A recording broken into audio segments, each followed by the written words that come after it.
దసరా అంటే మనకి గుర్తొచ్చేది నవరాత్రులు. ఇంకా సరిగ్గా చెప్పాలంటే దేవీ నవరాత్రులు. కానీ ఈ 2 మాటలకి అర్థం ఒకటి కాదు.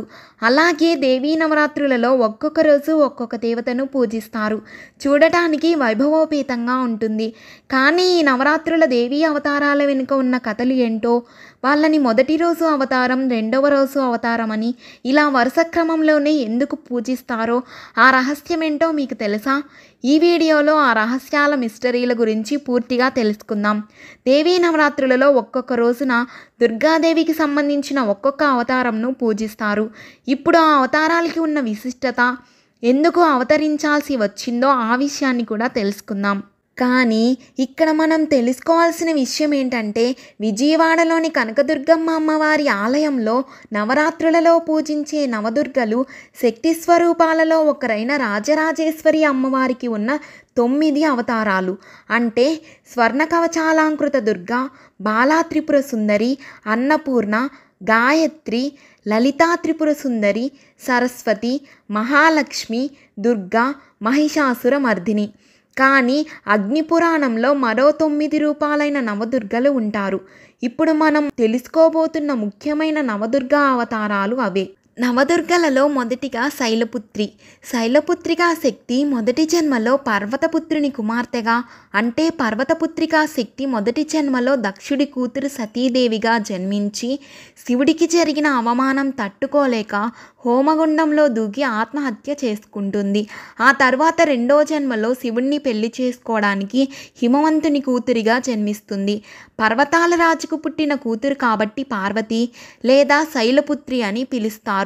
మానవ శరీరంలో అడుగు భాగంలో ఉన్న మూలాధార చక్రానికి దేవత శైలపుత్రి.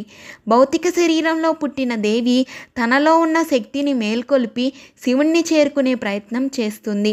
ఈ ఘట్టాలు శివపురాణంలో వివరించబడి ఉంటాయి. వాటి ఆధారంగా శైలపుత్రి మూలాధార శక్తికి నిదర్శనం అంటారు. ఈ విషయాన్ని ఉద్దేశిస్తూ నవరాత్రి మొదటి రోజున యోగులు వారి మనసుని మూలాధార చక్రంపై దృష్టి సారిస్తారు. ఇది ఆధ్యాత్మిక క్రమశిక్షణలో మొదటి పాయింట్. రెండవ రోజు బ్రహ్మచారిణి. ఆశ్రమంలో విద్యార్థులతో కలిసి ఉండే ఆడ విద్యార్థిని అని అర్థం. తెల్లటి వస్త్రాలు ధరించి కుడి చేతిలో జపమాల, ఎడమ చేతిలో కమండలం పట్టుకొని ఉంటుంది.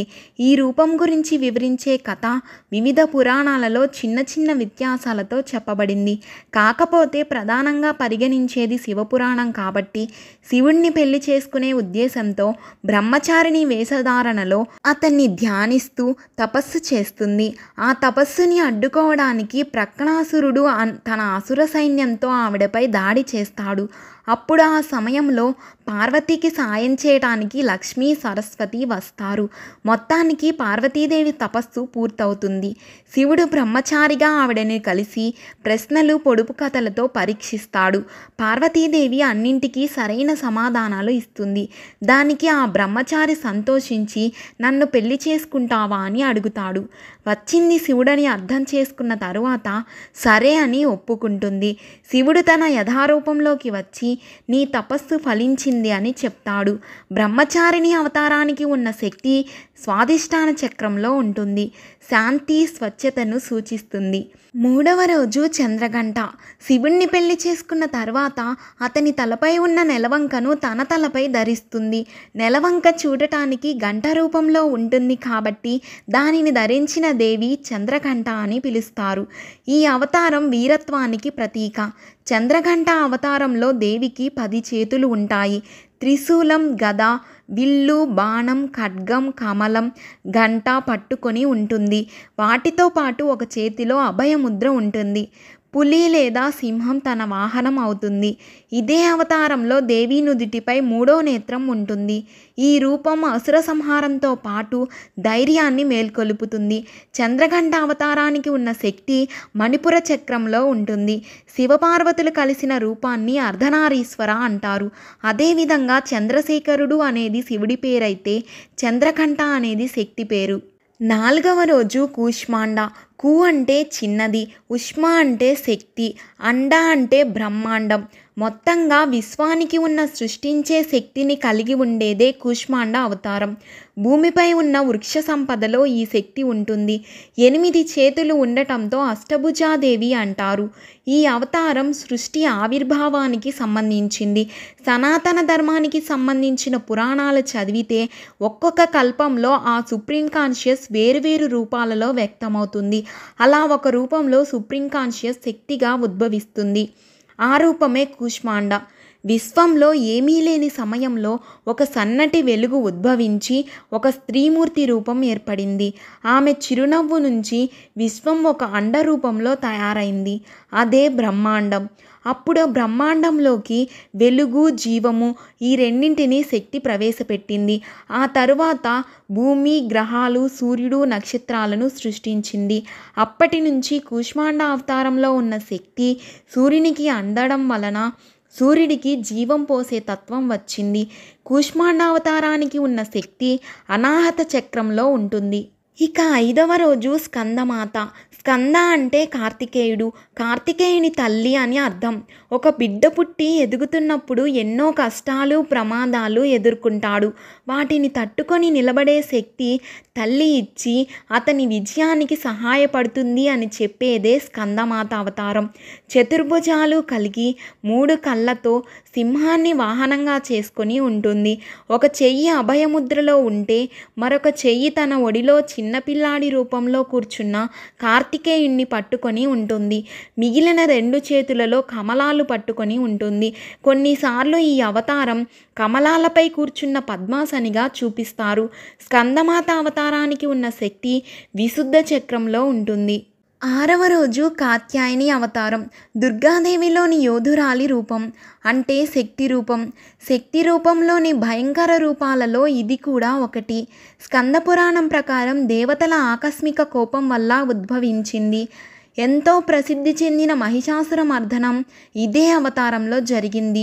ఇదే విషయాలు దేవీ భాగవతం మరియు మార్కండేయ పురాణంలో ఒక భాగమైన దేవీ మహాత్మ్యం అనే 2 గ్రంథాలలో వివరించబడింది.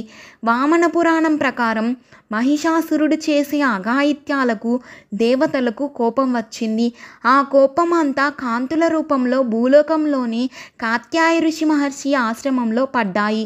ఆ తరువాత ఆ కాంతులన్నీ ఒకటే ఒక స్త్రీ రూపంగా మారాయి.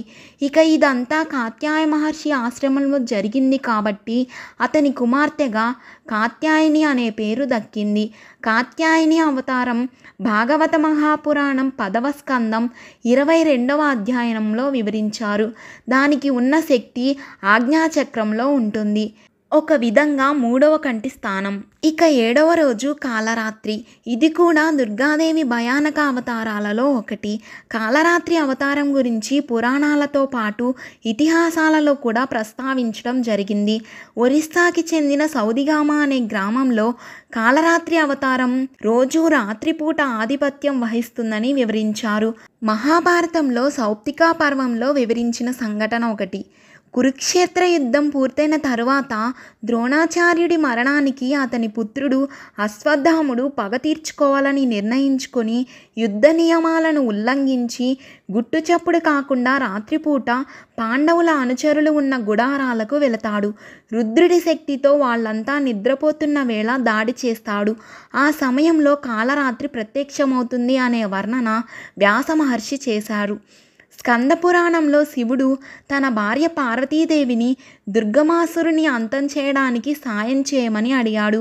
పార్వతీమాత అందుకు ఒప్పుకొని కాలరాత్రి అయిన తన అవతారాన్ని పంపించి ఆయనకి సాయం చేస్తుంది. దేవీ భాగవతం, మార్కండేయ పురాణం, వరాహ పురాణం, విష్ణు ధర్మోత్తర పురాణాలలో ఈ కాలరాత్రి గురించి కొన్ని వర్ణనలు ఉన్నాయి. కాలరాత్రి అవతారానికి ఉన్న శక్తి సహస్రాది చక్రంలో ఉంటుంది. 8వ రోజు అవతారం మహాగౌరి. ఈ అవతారానికి కాలరాత్రి అవతారంతో కనెక్షన్ ఉంది. సింహుడు, అశుంభుడు అనే 2 అసురులను సంహరించాలంటే కన్యగా ఉన్న పార్వతీ రూపం అవసరం. దానికి బ్రహ్మ ఆదేశించినట్లు శివుడు పార్వతీదేవిని పదే పదే కాళీ కాళీ అని సంబోధిస్తూ ఆట పట్టిస్తాడు. దానికి పార్వతీదేవి చిరాకు పడి తన చర్మానికి బంగారు వర్ణం రావాలనే ఉద్దేశంతో తపస్సు చేసింది. బ్రహ్మ వెంటనే అక్కడికి వచ్చి ఆ సమయంలో అసురులను సంహరించడం ముఖ్యం కాబట్టి ఆ వరాన్ని ఇవ్వలేనని చెప్తాడు. అప్పుడు పార్వతీ వెంటనే హిమాలయాల దగ్గరున్న గంగానదిలో స్నానం చేసింది. అప్పుడు వెంటనే ఆమె చర్మం బంగారు వర్ణంలోకి మారి తెల్లటి దుస్తులతో వెలిగిపోయింది. ఆ రూపమే మహాగౌరి. అదే రూపం నుంచి కౌశికదుర్గ, కాళిక, చండీ అనే రూపాలు వచ్చాయి. చండీ 3వ నేత్రం నుంచి చాముండి ఉద్భవించింది. అప్పుడు చండీ ధర్మలోచనుడనే అసురుణ్ణి సంహరించింది. చాముండి చండముండ అనే అసురుల్ని అంతం చేసింది. రక్తబీజుణ్ణి చండీ అంతం చేస్తే చాముండి దానికి సాయం చేసింది. ఆఖరిగా కౌశికదుర్గ శుంభాసుంభలను అంతం చేసింది. 9వ రోజు సిద్ధిదాత్రి, సిద్ధులను ఇచ్చే దేవత అని అర్థం. ఇదే అవతారాన్ని మహాశక్తి అంటారు. మహాశక్తి ఇచ్చే శక్తిని అవగాహన అంటారు. ఈ అవగాహన మనిషికి తాను ఎవ్వరు అనే స్పష్టతను కలిగిస్తుంది. మహాశక్తికి ఉన్న ముఖ్య శక్తులు అష్టసిద్ధులు. వాటి గురించి చెప్పాలంటే అనిమ అంటే శరీరాన్ని అణువు కంటే చిన్నదిగా చేయగలిగిన శక్తి అని అర్థం. మహిమ అంటే శరీరాన్ని ఊహించినంత స్థాయిలో పెద్దదిగా చేయడం. గరిమ ఒక్కసారిగా శరీర బరువుని పెంచటం. లగిమ శరీరాన్ని పూర్తిగా తేలికగా మార్చుకోవటం. ప్రాప్తి కావలసిన వస్తువులను పొందగలిగే శక్తి. అలాగే అనుకున్న చోటికి అనుకున్న సమయంలో ప్రయాణించగలిగే శక్తి. ప్రాక్తమ్య ఏది కోరుకుంటే అది దక్కించుకొని అనుభవించగలిగే శక్తి. ఈశత్వ ఎవరి మీదైనా లేదా దేని మీదైనా అధికారాన్ని పొందగలిగే శక్తి. వసిత్వ సృష్టిలో ఉన్న వేటినైనా ముఖ్యంగా పంచభూతాలను అదుపులోకి చేయగలిగే శక్తి. మహాశక్తి చుట్టూరా సిద్ధులు, అసురులు, గంధర్వులు, యోగులు, దేవాసురులు, యక్షులు వీళ్ళంతా ఉండి ఆవిడను పూజిస్తూ ఉంటారు. కూష్మాండ అవతారంలో ఎలా అయితే శక్తి సుప్రీం కాన్షియస్గా బ్రహ్మాండాన్ని సృష్టిస్తుందో అదేవిధంగా సిద్ధిదాత్రి కూడా ప్రళయం వచ్చి అంతా శూన్యంలో కలిసిపోయిన తర్వాత సుప్రీం కాన్షియస్ యొక్క శక్తి ఉద్భవిస్తుంది. ఆ తర్వాత బ్రహ్మ, విష్ణు, మహేశ్వరులను సృష్టించి వాళ్లకు విశ్వాన్ని ఉద్ధరించే బాధ్యతను అప్పగిస్తుంది. ఇది కేవలం దేవీ భాగవతంలో ఉన్న వర్ణన. కాబట్టి మిగతా పురాణాలు అంటే దేవీ భాగవతం, విష్ణు పురాణం, స్కంద పురాణం, వామన పురాణం అని వీటితో దేనితోనూ పోల్చుకోవద్దు. ఇక మొత్తంగా ఇవి నవదుర్గా అవతారాల విశిష్టతలకు సంబంధించిన విషయాలు. 9 అవతారాలను గమనిస్తే మీకు 2 కోణాలు అర్థమవుతాయి. శైలపుత్రిగా హిమవంతుని కూతురిగా ప్రారంభమై బ్రహ్మచారినిగా శివునికి తపస్సు చేసి అతన్ని పెళ్లి చేసుకుంది. చంద్రగంటగా భార్యాభర్తలు సగం అని, కూష్మాండగా తనలో ఉన్న సృష్టించే శక్తిని బయటపెట్టింది. స్కందమాతగా ఒక తల్లయింది. కాత్యాయిని, కాలరాత్రి, మహాగౌరి ఈ రూపాలలో ఒక యోధురాలిగా కనిపిస్తుంది. ఆఖరిగా సిద్ధిదాత్రి రూపంలో అంతమైన సృష్టిని తిరిగి ప్రారంభించే రూపంలో వ్యక్తమవుతుంది. అమ్మవారు అనే విషయాన్ని పక్కన పెడితే ఒక సాధారణ స్త్రీ జగన్మాతగా పరిపూర్ణం చెందిన విషయం ఇక్కడ వ్యక్తమవుతుంది. భూమి మీద పుట్టిన ప్రతి స్త్రీకి ఈ నవదుర్గల అంతరార్థం తనలో ఉన్న శక్తి సామర్థ్యాలను అర్థం చేసుకోవాలని ఒక ప్రేరణగా ఉంటుందని చెప్పొచ్చు. ఓం శ్రీ దుర్గామాతకి జై.